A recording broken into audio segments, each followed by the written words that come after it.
ব্লগে তো কি তোমাদের প্রত্যেককে একটি নতুন ব্লগে সুস্বাগতম। তো আজ রবিবার আর বাজে ঘড়ি প্রায় 1:30। তো এখন হব রেডি আর আজকে যাচ্ছি উত্তরবঙ্গ আবৃত্তি সমন্বয়ের একটি প্রোগ্রাম আছে, সেটি আবার আমাদের পাড়ার যে স্কুল হাই স্কুল সেখানে। তো সেই প্রোগ্রামে যাব। তো আমি তো অনেক এক্সাইটেড। তো আগে রেডি হইনি, তারপরে চলো তোমাদের সাথে দেখা হচ্ছে। তো এই যে একদম রেডি হয়ে গেছি, আর এই হলো আজকে আমার সাজ। আর মাকে এখন টাটা বলে বেরিয়ে যাচ্ছি। আর বাইরে তো আজকে প্রচণ্ড পরিমাণে রোদ, তো আমাদের বাড়ির থেকে খুবই কাছে, তাই হেঁটেই যাচ্ছি। তো চলো এখন যাওয়া যাক।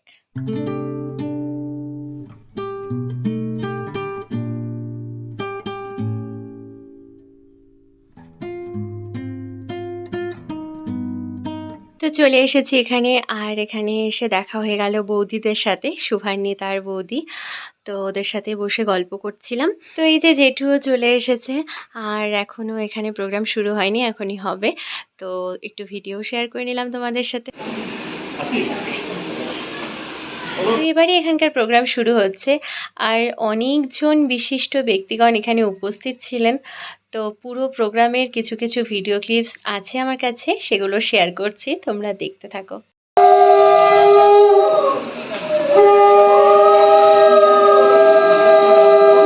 আবৃত্তি চর্চা করতে করতেই একজন বিশিষ্ট আবৃত্তি শিল্পী হয়ে ওঠেন। আপনি পেশায় একজন আইনজীবী হয়েও ডুয়ার্সের বিভিন্ন প্রান্তে একজন সুকণ্ঠী আবৃত্তিকার হিসেবে আপনার পরিচিতি আছে। আপনার এই শিল্পী সত্তাকে সম্মান জানাতে পেরে আমরাও গর্বিত। আপনি সুস্থ থাকুন এবং সাংস্কৃতিক অঙ্গনকে সুরভিত করুন আপনার আবৃত্তি চর্চায়। ধন্যবাদ উত্তরবঙ্গ আবৃত্তি সমন্বয় পরিষদ, জলপাইগুড়ি জোন, জলপাইগুড়ি 25শে আগস্ট 2024 বাংলাদেশ থেকে তার হাতে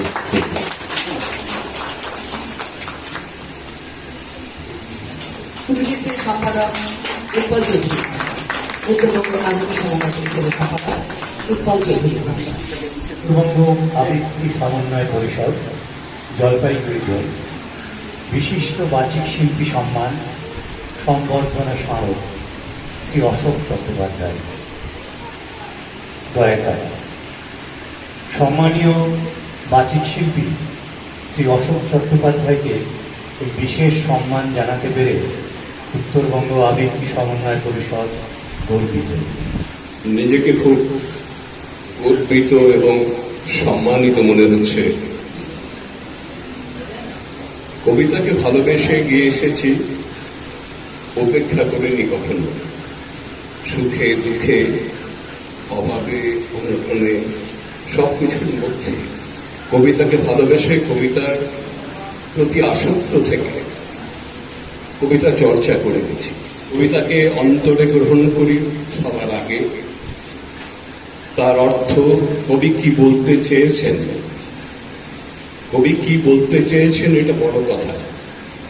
সেই কবির অভিব্যক্তিকে আমরা আমাদের এই বাচন শিল্পীর মধ্য দিয়ে পরিস্ফুটিত করে তুলি।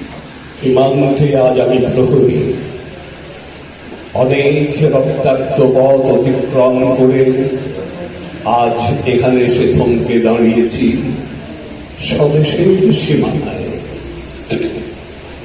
ধূসর টিউনিসিয়া থেকে স্নিগ্ধ ইতালি থেকে ছুটে গেছি বিপ্লবী ফ্রান্সে। নক্ষত্র নিয়ন্ত্রিত নিয়তির মতো দুর্নিবার অপরাহত রাইফেল হাতে ফ্রান্স থেকে প্রতিবেশী বার্মাতে। দুটো অনুষ্ঠানকে একদিনের করেই আমরা সবাই গঠিত হয়েছি। আজকের অনুষ্ঠানে মঙ্গল প্রদীপ প্রজ্বলনের বদলে শুভ উদ্বোধন হয়ে গিয়েছে। মানতে পারছি না, তার পেছনে অনেক প্রশ্ন, কিন্তু উত্তর আমরা জানি না। উত্তর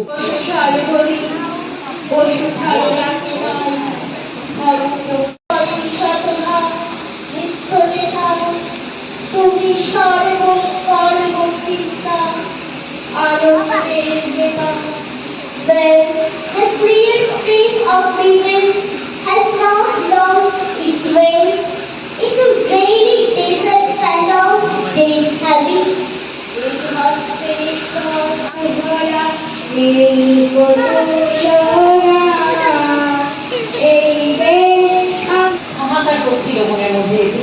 পাই কোথায় পাই, তখনই পেয়ে গেলাম নাট্যটিকে আমার ভীষণ বন্ধুর প্রাণের রাধা চূড়ার হলুদ পলাশ রঙিন শিমুল, উদার গঙ্গা পদ্মা মেঘনা, রামধনুর আবেগ ছড়ানো মেঘ ছেড়া বর্ষার আকাশে ধরি নিজ হাতে সমান তালে রুচি আছে নারী পুরুষের সাথে সাথে গৃহের কোণে বন্দি নারীরা উঠেছে হিমালয় ছুটে নারী বন্দনা দিকে দিকে আজ তাই সারা বিশ্ব জুড়ে।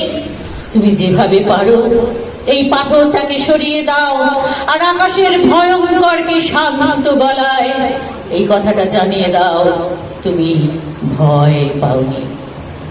মাটি তো আগুনের মতো হবেই যদি তুমি ফসল ফলাতে না জানো, যদি তুমি বৃষ্টি আনার মন্ত্র ভুলে যাও তোমার স্বদেশ তাহলে মরুভূমি।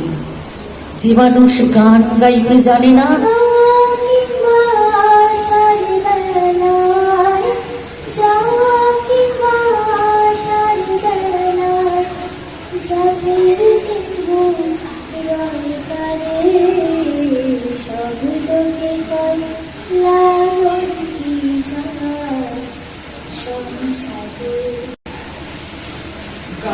সামনের গান যেখানে আসিয়া এক হয়ে গেছে সব বাধা ব্যবধান, যেখানে মিশেছে হিন্দু বৌদ্ধ মুসলিম খ্রিস্টান, গানের সামনের গান।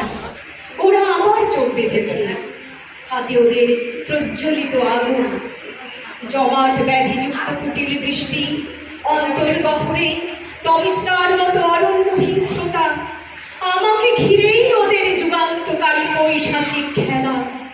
অনেক ধন্যবাদ এত সুন্দর একটি মঞ্চে আমাকে আবৃত্তি পরিবেশনের সুযোগ করে দেওয়ার জন্য।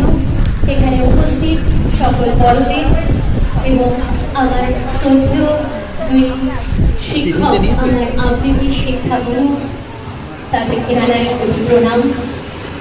পাঠ করছি স্বরচিত একটি কবিতা। বর্তমান পরিস্থিতি, বর্তমানে আমরা যেই পরিস্থিতির মুখোমুখি প্রত্যেকে হয়েছি, আমাদের প্রত্যেককে পথে নামতে হচ্ছে, সেই পরিস্থিতি নিয়ে একটি ছোট্ট কবিতা লেখা পাঠ করছি। অপরাধটা কি ছিল? অপরাধটা কি ছিল? প্রশ্নটা আমার, প্রশ্নটা তোমার।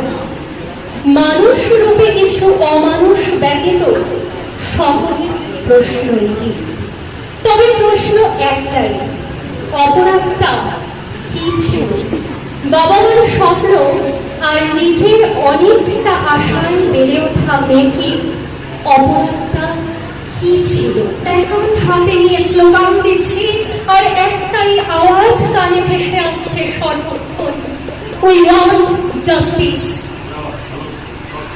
যেই চোখ দুটোতে দেখেছিলাম অনেক রঙিন স্বপ্ন, সেই চোখ দুটোতে বেরোনো রক্ত। মার কাছে গিয়ে খাতা মেরে ধরে ছোট্ট অপরাজিতা, রাগে চোখ মেলে মা তাকে বলে, মাথা কি খারাপ হলো? 4-5 সব না লিখে বড় অঙ্কের খাতা খুলো। মুখ ভার করে গুটি গুটি পায়ে গেল সে বাবার কাছে। কান্দিস কেন আম্মা আমার? কান্দো কেন বুঝা? 21 আজর রক্তে আনে আত্মত্যাগের আজান। মিছাই মনে পয়সা রাখো দুঃখ নানা নানি, বুকের মধ্যে স্থলাত স্থলাত পদ্মা নদীর পানি। তার অপরাধ যদি কোনোদিন হারাও স্বর্গের দেব পুরুষগণ যুদ্ধে পরাজিত হয়ে যে রণদেবীকে অসুরের এখানে পাঠিয়েছিলেন, সেই দুর্গা 21 শতকে নারীর ক্ষমতা নয়, তার মহাতেজ করে নতুন গড়ে ওঠা কল্যাণ চালু হবে। তো স্কুল মাস্টার বাবা সে হ্যারিকেনের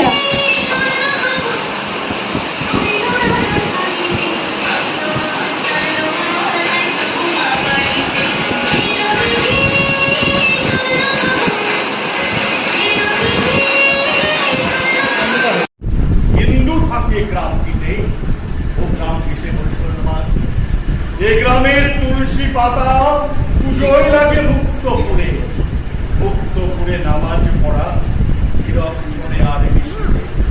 এ গ্রামে যদি কারো বিয়ে ও গ্রাম থেকে দুঃখ আসে, এ গ্রাম থেকে ও গ্রামে যেতে দুঃখ নিজেও ভালোবাসে। হয়ে গেছে আমাদের হ্যালো। হ্যাঁ, বাইরে কেমন লাগছে কাকে? তো ওখান থেকে চলে এসেছি বাড়িতে, আর আমার কাছে যে কটা ভিডিও ক্লিপস ছিল তোমাদের সাথে শেয়ার করলাম কিছুটা করে পার্ট। তো তোমরা জানিও কেমন লাগলো এই পুরো ভিডিওটা তোমাদের। তো চলো আজকের মতো টাটা, দেখা হচ্ছে একটি নতুন ব্লগে। ততক্ষণ সবাই সুস্থ থেকো, ভালো থেকো, আর অবশ্যই হ্যাপি থেকো।